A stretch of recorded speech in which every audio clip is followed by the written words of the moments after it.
Okay. Good morning, Darren. How are you? Good, thank you. So, where are you? Where are you sitting? I am in the West Coast. I'm in California, El Dorado Hills, near our office. Got it. I am in New York, and the reason it is so bright behind me is that it is snowing here. We were supposed to have a snowmageddon, but Yeah. it kind of wimped out on us. So, with me on this interview is Darren Guccione. You are the CEO of a very exciting company, right? Yep. Yeah. Com- CEO and co-founder of Keeper Security. Sure. And so just tell me quickly what you do.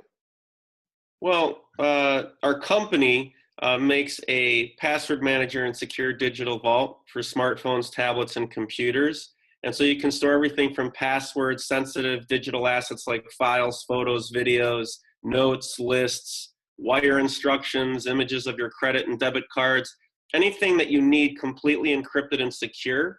It stores it in a military-grade vault, and it syncs with all of your devices. Right, and that's something that I think everybody needs today. I actually, for a long time, I just started using your product, by the way, because I would definitely not come on an interview with you and not start using it. I was using a competitor's product for a while, but it's very limited in its capabilities. Well, happy to hear you moved. Yeah, of course. Keeper, yeah. Of course. So I am Matt Sweetwood. I am with the Man Up Project here in New York. And one of the things that I really like to do for my assets, if you go to man-up-product.com, you'll see that we talk with on lots of issues related to fatherhood, related to men's issues, related to women's issues, parenting, but really it's all about the quest for a big life. And I think that both you and I have done, it seems, a pretty good job of having a big life. That's a life worth living, a complete life with lots of stuff going on. Yeah. I myself am the CEO of BB, which is a social media network. We're a startup, maybe a little bit past the startup phase because we have 11 million worldwide users, and we're a professional social network. We don't compete directly with LinkedIn, but we're in that space. And we drive connection through affinity. And if you use BB effectively, you're going to build a personal brand. And that sort of transitions to what we're doing. So part of being a successful CEO in my mind is really having a large personal brand. It attracts employees. It's good for your company. It gives you exposure. I know that you've had a lot of media experience, and that's something that you represent in your company. So tell me a little bit about your personal self, because I think that's really more interesting sometimes than actually the company. You're a dad, right? Yeah, I'm a dad. I guess I'll start, just rewind the clock a little bit, but was a golf caddy when I was a kid. Became an Evans Scholar, caddied for about 11 years. Went to University of Illinois at Urbana-Champaign in engineering, graduated there. Did a stint at Arthur Andersen for a while as a consultant, went through graduate school, decided for some ungodly reason to get my Master's of Science in Accounting and Finance, sat for the CPA exam. So what was your undergraduate degree in? Industrial Mechanical Engineering. And then you got a master, you get an MBA, or was it just a master's? Yeah, it's called a Master's of Science in Accountancy. It's like an MBA course. It's out of DePaul University in Chicago, and they blend a lot of business law and accounting courses with it, so you can sit for the CPA exam. So I thought that was pretty cool. So I sat for the CPA exam, passed it, became a CPA, did some consulting for about 2.5 years, and then embraced technology with a great passion and wound up starting my first technology company with my partner today, Craig Lurie, who's the CTO and co-founder at Keeper. But a few companies earlier, we did Apollo Solutions. And so that was my first company. That was in my 20s. And we sold that business to CNET. And then after that, we started a second company called Jywire, which is now Ninth Decimal. We joined Kevin McKenzie on that venture. And then ultimately started Keeper, which brings us to where we are today. Personally, I'm married, beautiful wife, 4 kids, 3 kids of my own, as well as a stepson. I've raised him since he was 12.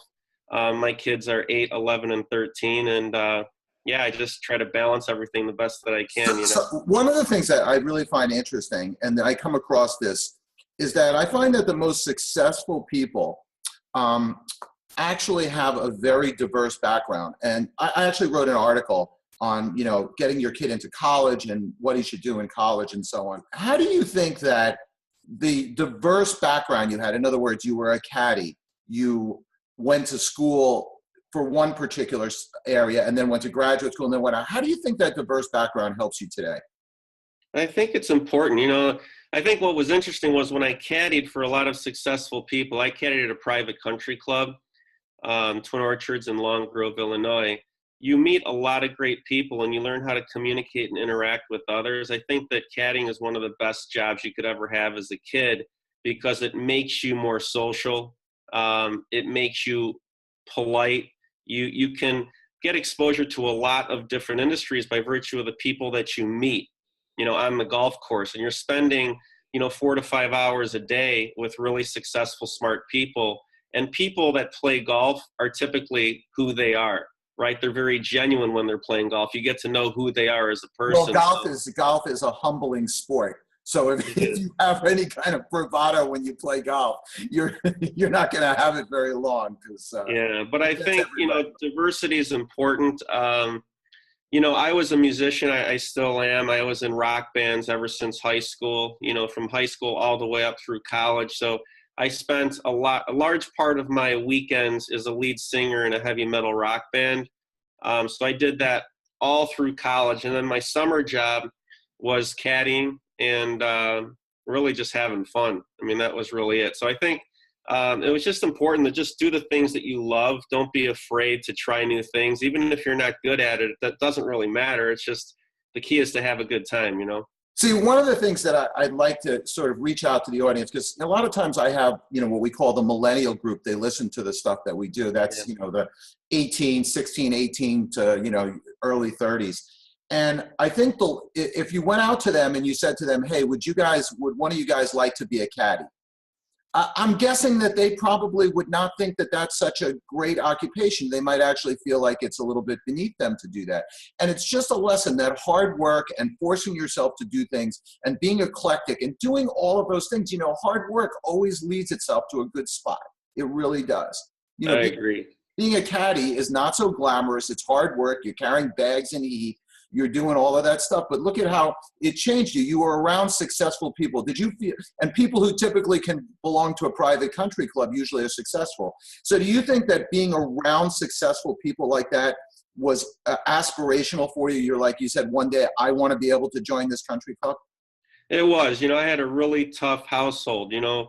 My father, who's no longer with us, he was married 5 times. My mom was his first wife.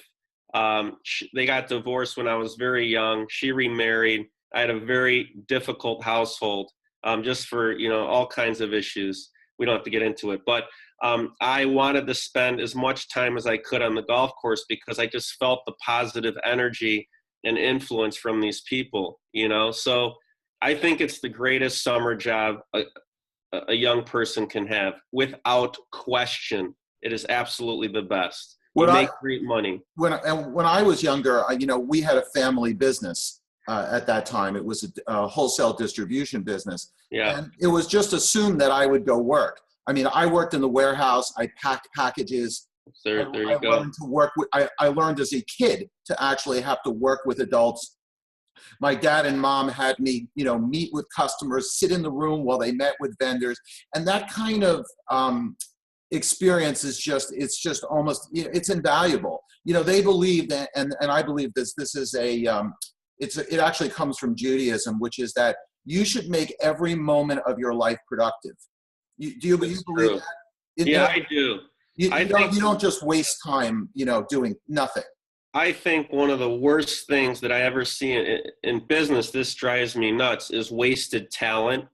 That's number one. And people that waste time. I just, you know, time is so different than money, right? You try something in business, you blow $1 million or whatever the amount is, it doesn't work. You pivot and you try something else. But if you waste a year or 2 of your life, you never get it back. Well, you know, it's funny. In our society, this is one of my favorite things. I say this a lot, is that we value money, you know, particularly in certain areas of our society more than anything. And money lost can be earned back. Time lost is gone forever. I mean, Right. it's as simple as that. And so I really live my life like that. I manage a bunch of nonprofits, a company, I have a personal brand. I speak, I have this Man Up project. I do a lot of things, and I have 5 kids of my own. They're That's adults. great. My kids are older. They're adults. And, I don't know if you know a little bit of my story. Their mom I left. read it. It was amazing. Their mom left them when they were little, and, I was It's an left with that, amazing raised story. them, and God willing, they've all, thank God, they all turned out, really well in the end. And to me, that aspect of time is really what it's all about. If you don't utilize all the time that you're given on this earth, you are wasting your life. That's right. It's a waste of talent. It's a waste of everything. I want to pivot a little bit and talk about the family side, the father side. So just a quick question. I know we don't have to get into your childhood, but was your mom was your dad's first of 5 wives, and he left when you were young. Did you spend much time with your dad? I did not. No. So when I was young, I barely saw him. He would probably see me and my sister, I would say every 6 months. That's where I got a lot of who I am today from the golf course. I mean, it sounds strange. That's fascinating. I love that. I think it was a surrogate type of upbringing. But as I got older, after I graduated college, I really rekindled a friendship with my father. We sat down. I had a lot of anger and resentment towards him because I felt that, I was either rejected or ignored. He just didn't want to spend time with me. I didn't know what it was. But, unfortunately, you realize that some people are just not meant to be parents. They're just not good at it. Absolutely. It's just the way that it is. And he was a good person. I loved him so much. And we built an amazing friendship from probably the age of 23 onward. We became very, very close. And he just sat down and said, look, I was a terrible father. I just wasn't good at it. But you know what? You forgive and you move forward. And he became a great father for the balance of his life. The lesson that's there, and this is something that I talk about repeatedly when I write about going through either divorce or going through difficulties in your life, is the 2 aspects that will provide you with the most happiness and joy are, number 1, letting go of anger. When you hold on to anger, and people go through very difficult family situations, men who go through divorce, the anger actually eats them up. Oh, and, God. And it's really almost a wasted emotion. And so once you let go of the anger, you can then move on with your life. And forgiveness, the reason that you forgive people is, look, there's spiritual reasons why you forgive people, but the reason you forgive people is for yourself. Because when you let go of that anger and you let go of that, you can put yourself in a better spot. And you are an amazing example of that. There are many people that would say, hey, I'm never speaking to my father again. But as a result, you benefited from that because you were willing to sit down and forgive him and deal with him. You benefited, right? It changed your life. It did. It was important. And, you just have to remember that some people are just not good parents. And it's not because they're bad people. They just don't have it in them to do it. And it sounds bizarre that I'm saying that, but I really believe that. No, it's 100% true. And what I actually like today is here in New York, you have a lot of successful people very close together. And it's really interesting to hear women actually talk about this. In other words, there used to be a stigma that if a woman didn't have a child, didn't, do that, there was some issue about that. And today, a lot of women have no problem saying, look, I never really had a desire. I don't think I'm going to be a good parent. It's not for me. And I like the fact that there's really not such a stigma about that anymore. They're actually making smart decisions because it's better to not be a parent than be a bad parent or you just don't want to do that. I agree. And I think that's a great point, is that and many people, they get into relationships, they feel pressured to have children when they're not ready to have them. They think they'll improve relationships. They think all of those things. And so the lesson here, for sure, another lesson is that don't have children if you're not ready or you don't think you're going to be a good parent. You really you don't want to do that. It's a big responsibility. I mean, it's amazing, because life when you have kids, as you know, it's a series of compromises and sacrifices, right? So if you love children, it will make you a better person. It Yeah. sounds bizarre, but I believe I've become better because of my kids, without a doubt. Well, look, this is another thing. It's like, it's funny. You've discovered, it's like, if you read some of the stuff I've written, I write about this. My kids raised me. I was Yeah, a kid when I had them. I was like, oh yeah, my gosh, I got these kids. It's like a 20-year jail sentence I'm about to get. I don't know what I'm doing, but they force you to grow up. They teach you. They make you into a person, and then you get rewarded. So you're going to get, you're getting one kind of reward right now because your kids are young. yeah. But my kids are all in their 20s. I spoke to my youngest daughter right now is in Thailand. This is her graduation present. I sent her there for her spring break. She's there with her friends. And what does my daughter do? She video chats with me. She calls her dad. That's great. And just the day before, she went and had dinner with me, hung out on I have a 21-year-old daughter who wants to hang out with her dad.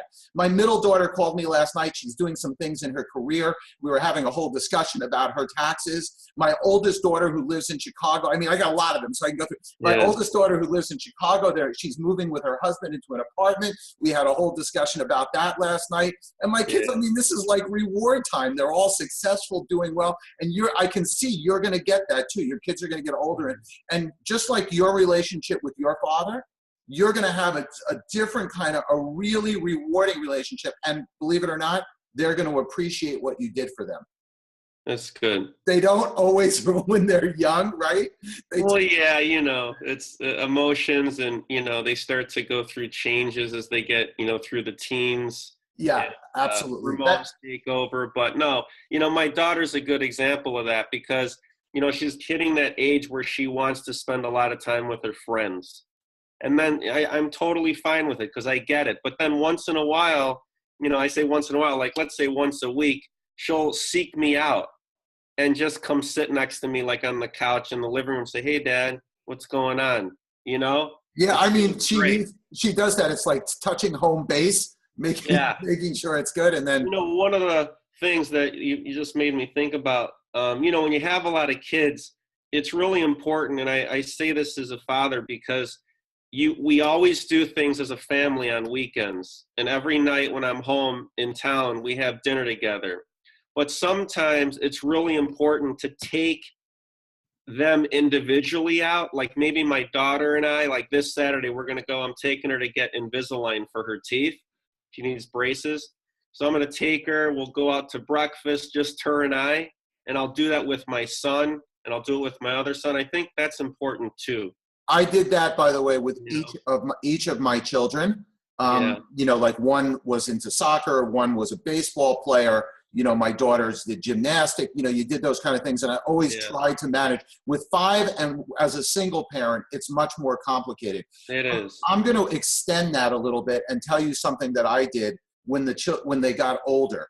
So they get to a very crucial time in high school, like when they're in 10th and 11th grade, where they have to start taking PSATs and SATs and start preparing for college, and the grades really count. And ultimately, and this it first started almost as a little bit of a selfish endeavor. I'm like, I need to get these kids independent, or I'm gonna never survive. And so what I did was I viewed it like a revolver, like a gun. Each kid, the oldest kid, moved into the top chamber of the revolver because they're the ones that are going to get shot out into the world. Mm-hmm. And so when they were in 10th and 11th grade, they became kind of the favorite kid. And you start focusing on them, helping them with their SATs, helping them. And you sort of give them elevated status, and they need to get a little bit more of your attention and focus because you know they're going to go off to college, they're going to be on their own, and you want them to learn that independence. As an example, when my youngest daughter was out, we had moved, I had just gotten divorced, we moved, and I moved into a house where she could walk to her job, she could walk to school, she could start to do things on her own without her dad. And I started to focus on working on picking the right college for her and doing all of those things. So I think it's a great tip to extend that amazing concept that you just talked about Yeah. particularly when they get older, because you eventually want a life for yourself. You know, you want them off on Absolutely. their own. Well, you got to get them to be independent. You know, otherwise you're in big trouble. I see it. I see what happens, and it's awful. In today's economy, it's extremely difficult to get them off the payroll, because today you get out, you know, you go to college, you spend some ungodly amount of money on college. All my, you know, my kids all went to expensive. My joke I always make is, unfortunately, my kids were all really smart, which meant they all went to really expensive colleges. So, you know, you drop 250 grand on college, they get out and they make 50 grand a year. You tell me what you can do in California and New York on 50 grand a year. You tell me. Oh, I know. Yeah. My half my family's from New York. I'm there quite a bit. I mean, it's an expensive city. I get it. I mean, but anyway, even still, I mean, they can't, in today's world, they can't. So you want to really work hard. And that's a lesson to all parents out there, is that, you know, particularly these helicopter parents, they're protecting them. They're doing this. No, you got to throw them out in the world and, you know, make them do.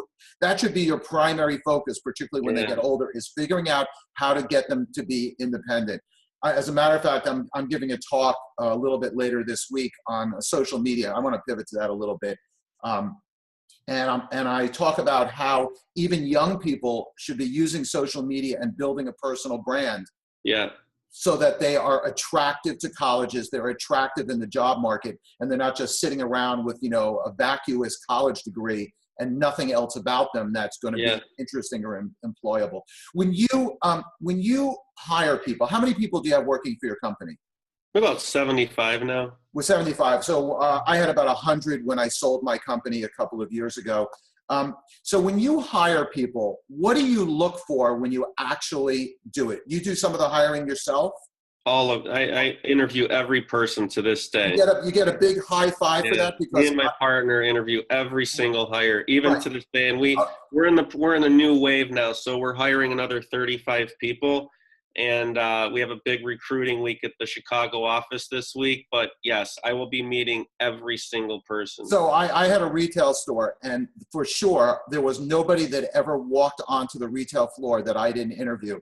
For me, one of the biggest qualifications were that they were nice people, because you only want nice people interacting with customers, you know, and there's other qualifications. So what do you look for when you interview a young person? So this is the big tip out there to any millennials that are watching this. Yeah, well, when I interview any person, it's the same. Yeah. So here's the bottom line is this. I think I always look at technical proficiency last. And I did the same thing too. Exactly. Yeah, so here's what I look at. The first thing that's coming to my mind is this person going to be honest? Are they going to be loyal? Are they going to work really hard? Are they going to be respectful? They have a building security product of its kind in the industry? And will they get behind it in terms of being excited with the rest of the team? Okay, so that's what I look at. And then after all of that gives me a thumbs up, then I say, okay, do they have the technical ability and experience to do this job? If the answer to those things is yes, then we bring the person on. That's really what I look for.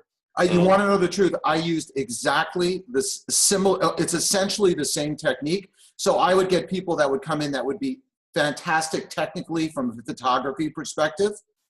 But to me, that was less important than honesty, hard work, a personality that was enjoyable, that was nice, and all of those things that you talked about, to me, were what determined. Because the other side of it, ironically, is a little bit easier to teach or train. You know, they have to have some basic knowledge, but you really want that honesty, that hard work, and the feeling that they're going to fit in on the team. To me, that's really, you know, where it's at. And we have I think close to of our 75-person team, we probably have about 18 people thus far in support for customer support. Yeah. And I've always said, customer service is not a mystery. It starts by hiring nice people. You have got to hire really nice people in support, and you know that. You know, that's where it all starts. Yeah, absolutely. It's actually one of the fundamental principles of, you know, engaging in good customer support, is to have people who have quality personalities and people who, you know, are going to interact with other human beings. One of the things that I always used to do is if I felt somebody was a little edgy, I would taunt them in the interview to see if I can get them angry in the interview. It was something that I would. Yeah, I ask people a lot of situational questions, you know, like, how did you handle a situation like this? Or tell me about the most fun you've ever had on a project you worked on, and why did you like it? You know, and then I'll just dig into that a little bit more as they're, you know, make it more situational, because I want to know how they're going to react. For example, if they have a disagreement with a coworker, how do they address it? Right? If someone on their team isn't working hard enough, how do they address it? You know, I have a little bit more of a New York, we were in New Jersey, a little bit, like I said, of a New Jersey attitude. So I would do something similar to that. And then if I found out they kind of told me what bothered them, I would then do that to them right there. Yeah. You know what I mean? And see what kind of reaction.